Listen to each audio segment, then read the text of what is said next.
지난주에 남은 자들의 믿음에 관한 말씀을 전했습니다. 레갑 자손의 남은 자들에 대한 믿음을 함께 나누었습니다.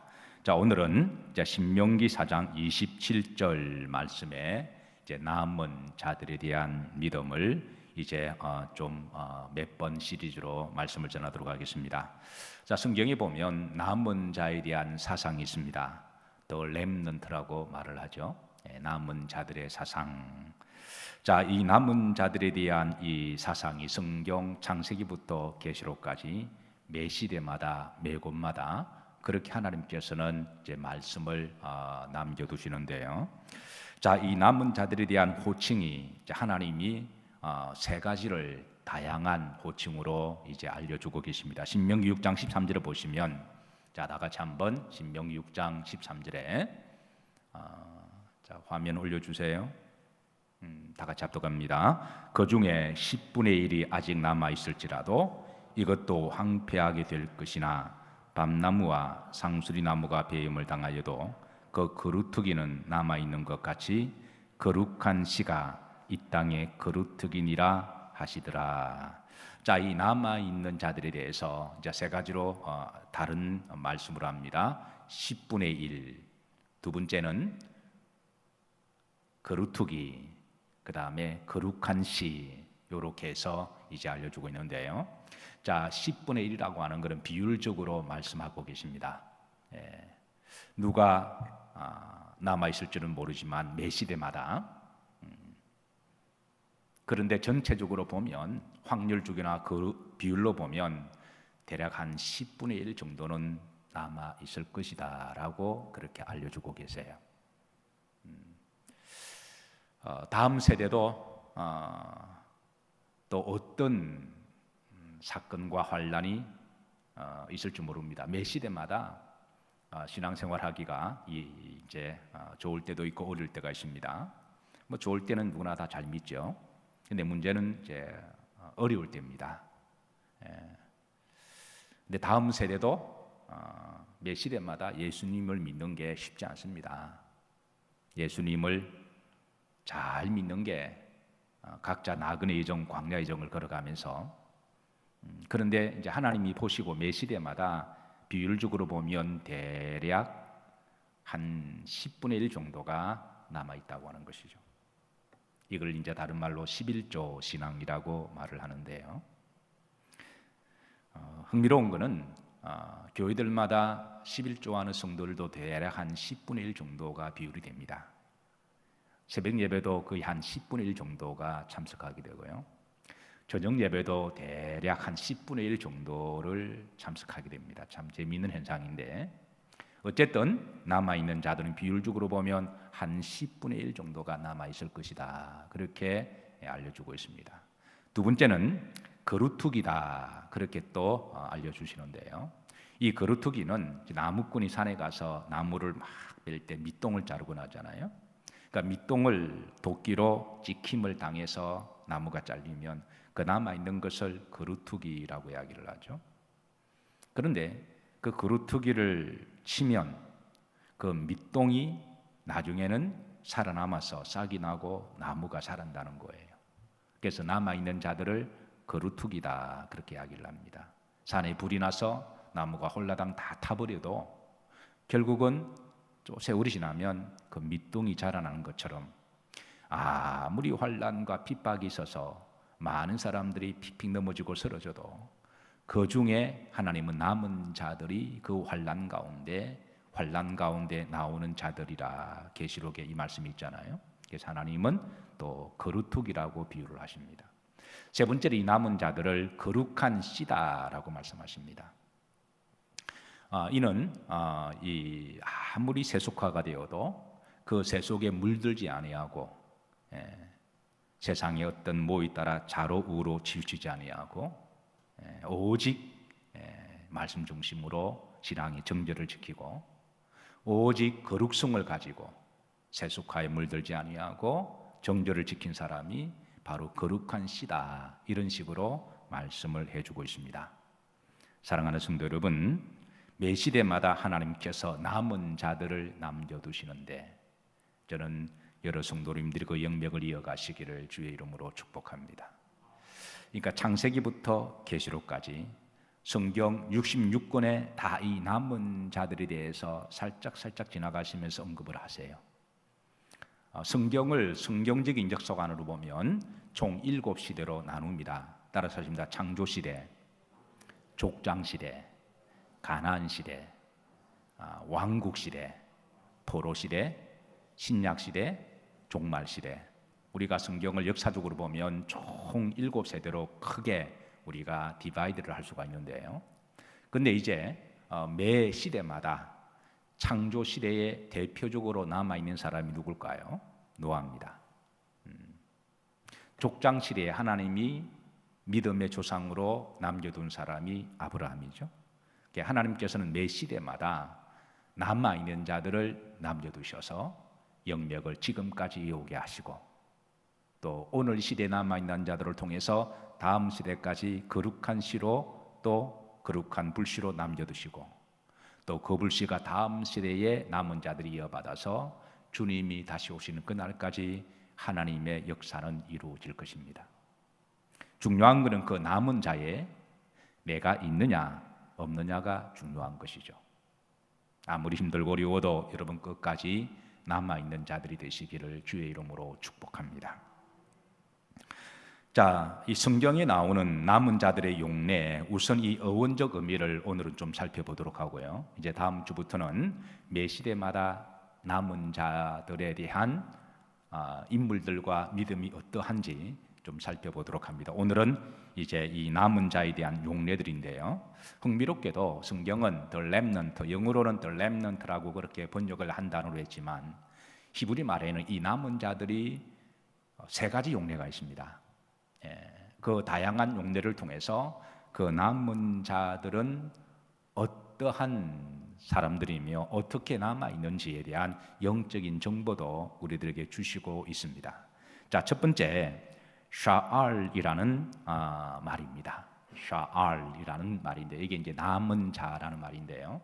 이 샤알이라는 남은 자의 특징은 하나님의 은총으로, 하나님의 사랑으로, 하나님의 긍휼로 남아 있게 된 자를 말하고 있습니다. 그러니까 내가 뭐 잘해서, 내가 뭐 믿음이 좋아서 남아 있는 게 아니라 하나님의 전적인 은총으로 남아 있는 자들을 말하고 있는데요. 오늘 우리가 봉독했던 신명기 4장 27절 말씀에 후렴절에 보시면 너희의 남은 수가 많지 못할 것이며, 비율적으로 보면 한 10분의 1 정도가 되니까 많지 않은 거죠. 그런데 여기에 하나님은 남겨두신다는 거죠. 근데 그 남겨두시는데 그들이 뭘 특별하게 잘하고 헌신을 많이 해서가 아니라 하나님의 전적인 은총과 사랑으로 남아있는 자의 의미를 가지고 있습니다. 자, 신명기 4장의 말씀은 하나님이 모세에게 이스라엘 백성들에게 주신 호렙산의 언약을 기초를 하고 있는데요. 하나님께서는 이스라엘 백성들에게 너희들이 하나님의 말씀과 율법을 절거히 잘 기쁘게 지키면 하나님께서 너희들에게 아브라함에게 약속하신 것처럼 바닷가의 모래알처럼 하늘의 별처럼 축복하실 것이지만, 그러나 너희들이 불순종하고 배역을 이제 하나님을 저버리게 되면 하나님이 너희들을 여러 민족 중에 흩어져 버리게 하실 것이다. 디아스포라라고 하는 거죠. 흩어져 버리게 하실 것인데, 그래서 그 흩어진 사람들 중에도 하나님의 긍휼로 남아있는 자들을 있게 하시겠다는 것입니다. 자, 그래서 이 샤왈이라는 말은 하나님의 은총으로 남아있는 자들을 말하고 있습니다. 자, 두 번째는 한니슈야르라고 하는 용어인데요. 이 남아있는 자 한니슈야르라는 말은 재난과 환란이 왔을 때에 남아있는 자. 사실 재난과 환란이 오면 다 시험 들고 또 대마처럼 세상으로 가고 그리고 믿음에서 떨어질 자들도 있겠지만 끝까지 환난과 고난 가운데 남아있는 자들도 있을 거라고 하는 것이죠. 그게 이사야 4장 2절입니다. 이사야 4장 2절 다 같이 합독하십니다. 그날에 여호와의 싹이 아름답고 영화로울 것이요 그 땅의 소산은 이스라엘의 피난한 자를 위하여 영화롭고 아름다울 것이며 시온에 남아있는 자 예루살렘에 머물러 있는 자, 곧 예루살렘 안에 생존한 자 중 기록된 모든 사람은 거룩하다 칭함을 얻으리니 그랬습니다. 시온에 남아 있는 자 그랬습니다. 자, 그런데 어디에 남아 있는 자 장소를 조금 강조를 하고 있습니다. 환난과 어려움이 왔을 때 어디에 남아 있는 자? 시온에 남아 있는 자, 예루살렘에 남아 있는 자. 이 말은 하나님의 성전을 말씀하고 있습니다. 이 말씀은 아무리 힘들고 어려워도 하나님의 성전에 끝까지 남아 있는 성도를 말씀하고 있습니다. 이사야 4장은 하나님이 예루살렘 성전을 정화시킬 때 주신 말씀이에요. 자, 그런데 뭐로 정화시키느냐? 환난과 재난을 통해서, 고난을 통해서 정화를 시킨다는 거예요. 성경에 보면 하나님이 성전을 정화시키는 방법을 4가지를 소개해 주고 있습니다. 성전을 어떻게 정화시키느냐? 첫 번째는 물리적으로 정화시키는 방법인데요, 구약의 예루살렘 성전은 날마다 청소를 하고 깨끗하게 청결을 유지해야만 했습니다.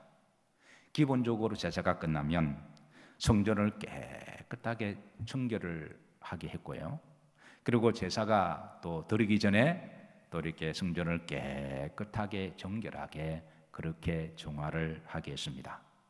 그리고 안식일이 되면 특별히 또 성전을 깨끗하게 청결하게 하므로 하나님은 하나님의 성전이 여호와의 영이 머무시는 곳이니까 어떤 것보다도 이제 거룩하고 깨끗하게 정결하게 하셨습니다.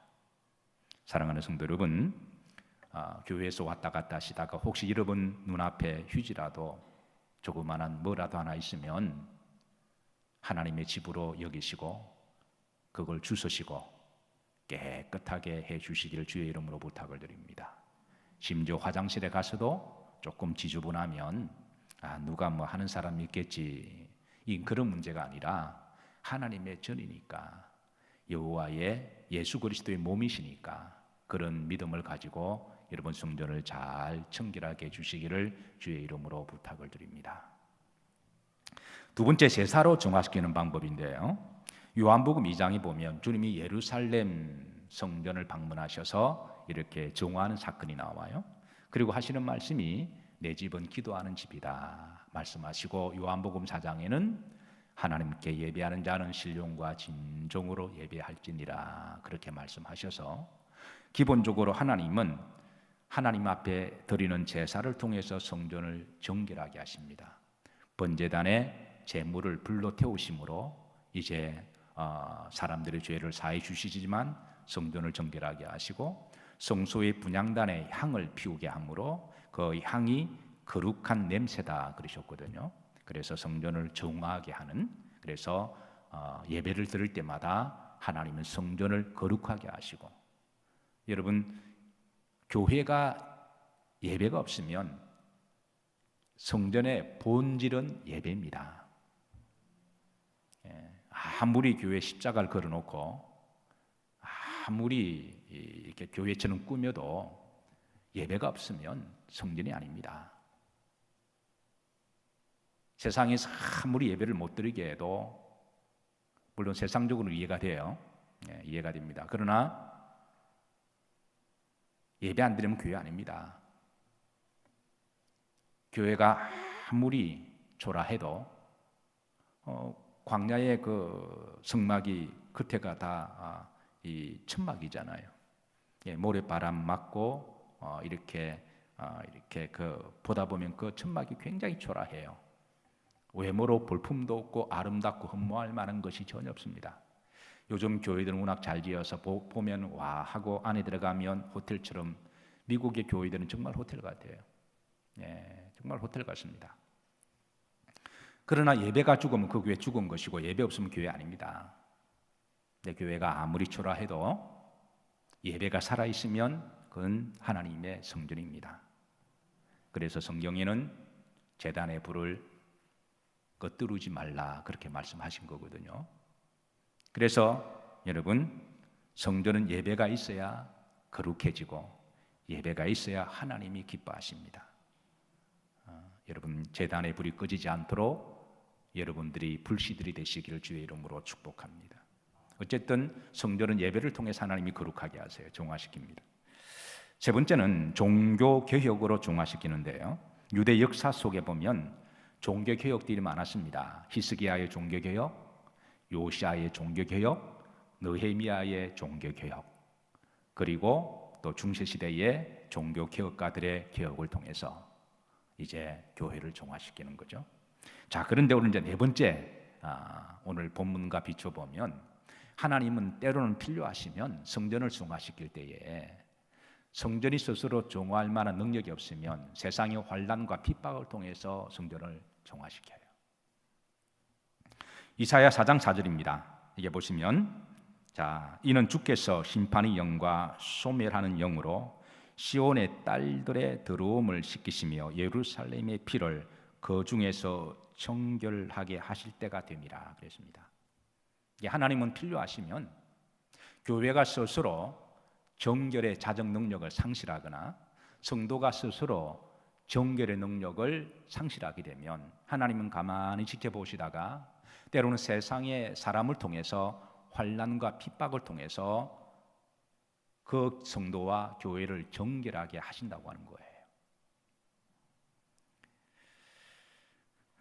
우리 기독교 역사를 보면 교회가 너무 세속화가 되어 갔을 때 하나님이 이런 방식으로 교회가 세상의 조롱거리가 되게 하기도 하시고 또 세상의 욕을 진떡 먹기도 하시고 그리고 세상으로부터 환난과 핍박을 당해서 그리고 다시 한번 거듭나게 하는 사건들이 굉장히 많습니다. 그렇다고 하나님이 교회를 버리시는 건 절대 아닙니다. 하나님이 교회를 정화시키는 방법 중에 하나로 그렇게 사용하는데요. 그래서 우리 기독교 역사를 보면 이런 교회가 환난 핍박을 당할 때 무조건 일방적으로 억울하다, 분하다, 원통하다 그러면서 환난을 하는 대상과 더불어 같이 적개심을 가지고 싸우는 것은 바람직한 태도가 아니라는 거예요. 서로 그런 면이 있어도 우리 자신을 돌아보며 우리가 회개할 것이 없는지 먼저 되돌아보기를 하고 그리고 교회가 너무 세속화가 되었거나 교인들이 너무 세속화되었다면 하나님은 유다를 바벨론 막대기를 통하여 이제 불 속에 집어넣어서 정금같이 나오게 하시듯 하나님은 때로는 그런 방식을 통해서 교회가 한번 정신 차리도록 그렇게 정결하게 하신다고 하는 것입니다. 그래서 우리가 때로는 환난을 당하면 그것을 무조건 상대적인 어떤 대결 구도로만 볼 게 아니라 우리 자신을 돌아보고 더욱더 신앙의 본질로 돌아가서 우리 속에 있는 혹 세속화의 그런 잘못된 부분들을 다 자정 능력을 가지면 하나님은 때가 되면 더 아름답게 점검처럼 나오게 회복시킬 것이고 그리고 교회를 핍박하는 사람들은 하나님은 또 그 하나님의 방식으로 또 심판하십니다. 그건 하나님께 맡기면 될 일입니다. 어쨌든 하나님이 필요하시면 환난을 통해서도 성도를 정화시키시고 교회를 정화시킨다고 하는 거예요. 그럴 때에 성전에 환난이 왔을 때에 끝까지 성전에 남아있는 자들을 하나님이 두신다는 겁니다. 끝까지 예루살렘에 남아있는 자, 시온에 남아있는 자들을 하나님이 남겨두셔서 하나님이 그들을 지키시고 영맥을 이어가게 하신다는 거예요. 자, 신약시대에 예루살렘 성전은 이미 헤롯의 성전이 되어서 성전의 재기능은 하지 못했고 이미 성전은 정치와 결탁이 되어서 예루살렘 성전의 그 성전은 헤롯의 종교 놀이마당이 되었고 정치의 수단의 도구가 되었습니다. 그리고 여기에 많은 바리새인들과 사두개인들이 여기에 같이 이제 넘어가고 또 많은 사람들이 거기에 넘어갔을 때에 그래서 예루살렘 성전이 제 기능을 하지 못하고 정치와 권세를 위한 장소로 전락이 되었을 때에 그래서 당시 헤롯은 사람들에게 예루살렘 성전이라고 불리기보다는 헤롯 성전이라고 불리움을 하기를 더 좋아했습니다. 자, 그런데 그런 헤롯 성전도 성전의 구실을 하지 못하고 너무 세수화되었을 때에 하나님께서는 그 예루살렘 성전 안에도 남아있는 자들을 남겨두셨는데 대표적으로 두 사람을 소개하고 있습니다. 누가복음 2장에 보면 시므온과 안나라고 하는 사람을 하나님이 남겨두셨어요. 자, 누가복음 2장 25절입니다. 다 같이 합독하십니다. 예루살렘에 시므온이라 하는 사람이 있으니 이 사람은 의롭고 경건하여 이스라엘의 위로를 기다리는 자라. 성령이 그 위에 계시더라. 성전에 끝까지 남아서 믿음을 지키는 자. 아무리 교회가 타락하고 세속화되어서도 그렇다고 다 세속화된 것은 아니잖아요. 그 중에 대략 비율로 보면 한 10분의 1 정도. 그 중에 이제 대표적인 사람이 시므온을 성경은 우리들에게 알려주고 있습니다. 성전에 남아서 주님이 오시는 그날까지 위로를 기다리며 경건한 자. 자, 또 다른 한 사람을 소개합니다. 이제 안나라고 하는 여성입니다. 누가복음 2장 36절입니다. 또 아셀 지파 바누엘의 딸 안나라 하는. 그러니까 남자들을 대표해서 시므온을 드러내시고 또 여자 성도를 대표해서 하나님이 안나를 대표하지 않으신가 그렇게 생각합니다. 물론 이 시몬과 안나뿐이겠습니까? 마리아도 남아 있는 요셉도 그러하고요. 그래서 남아 있는 자들이 있지만 성전에 끝까지 이제 37절을 보시면 과부가 되고 84세가 되었더라. 연세가 연만함에도 불구하고 이 사람은 어디를 떠나지 아니하고 성전을 떠나지 아니하고 주야로 금식하며 힘날 때마다 금식하고 기도함으로 성전에 남아 있는 자.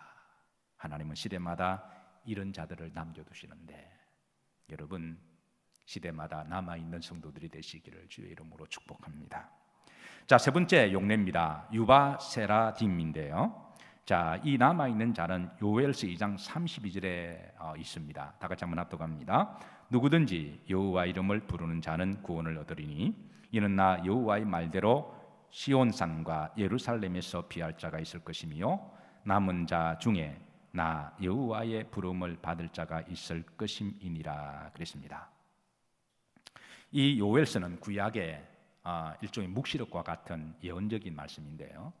이는 이제 종말의 때에 마지막 때에 환난이 있을 것인데 그럴 때에 남아 있으면서도 이제 여호와 이름을 부르며 회개하면서 남아 있는 자를 말할 때는 유바 세리딤이라는 말을 씁니다. 이 말 자체가 복수 명사거든요. 그래서 환난과 핍박 마지막 시대 종말 시대에 그런 시대의 끝까지 남아 있는 자들이 있을 것임을 그렇게 말씀해주고 있습니다. 자, 요엘 선지자가 한 그 유명한 말씀이 있습니다. 요엘서 2장 13절이죠. 하나님 앞에 우리가 어떻게 회개해야 되는지 그 자세를 말씀해주고 있는데 합독합니다. 너희는 옷을 찢지 말고 마음을 찢고 너희 하나님 여호와께로 돌아올지어다. 그는 은혜로우시며 자비로우시며 노하기를 더디하시며 인애가 크시사 뜻을 돌이켜 재앙을 내리지 아니하시나니 그랬습니다. 그래서 회개하고 옷을 찢고 그렇게 경건하면서 남아있는 자들, 이런 자들이 있을 것임을 말씀하셨습니다. 말씀 정리합니다. 사랑하는 성도 여러분, 매 시대마다 예수님을 믿는다고 하는 것이 하나님이 때를 따라 축복을 주실 때도 있고 평안을 주실 때도 있고 또 은혜를 주실 때도 있으시지만 또 어떤 경우는 또 우리가 환난과 어려움을 당할 때가 있습니다. 중요한 것은 어려움을 당했을 때에 그때 남아있는 믿음이 중요한 거죠. 시대마다 우리 영일교회가 하나님의 교회로 남아있는 교회가 되기를 소망하고 또 여러 성도님들, 우리 영일 성도님들이 바라기는 한국 교회 성도들 중에 10분의 1에 들어가기를 기도하고 소망합니다. 그리고 우리 영일교회 성도들 중에 누군가가 남아있는 신앙의 본을 보여야만 잠시 떠났던 사람들도 그 남아있는 성도로 인해서 힘을 얻고 또 은혜도 받아서 영적으로 자극을 받아서 다시 예배의 자리로, 기도의 자리로, 믿음의 자리로 돌아올 것을 기대하면서 중요한 것은 남아 있으시기를 여러분과 제가 끝까지 남아 있는 더 렘넌트가 되기를 주의 이름으로 축복합니다.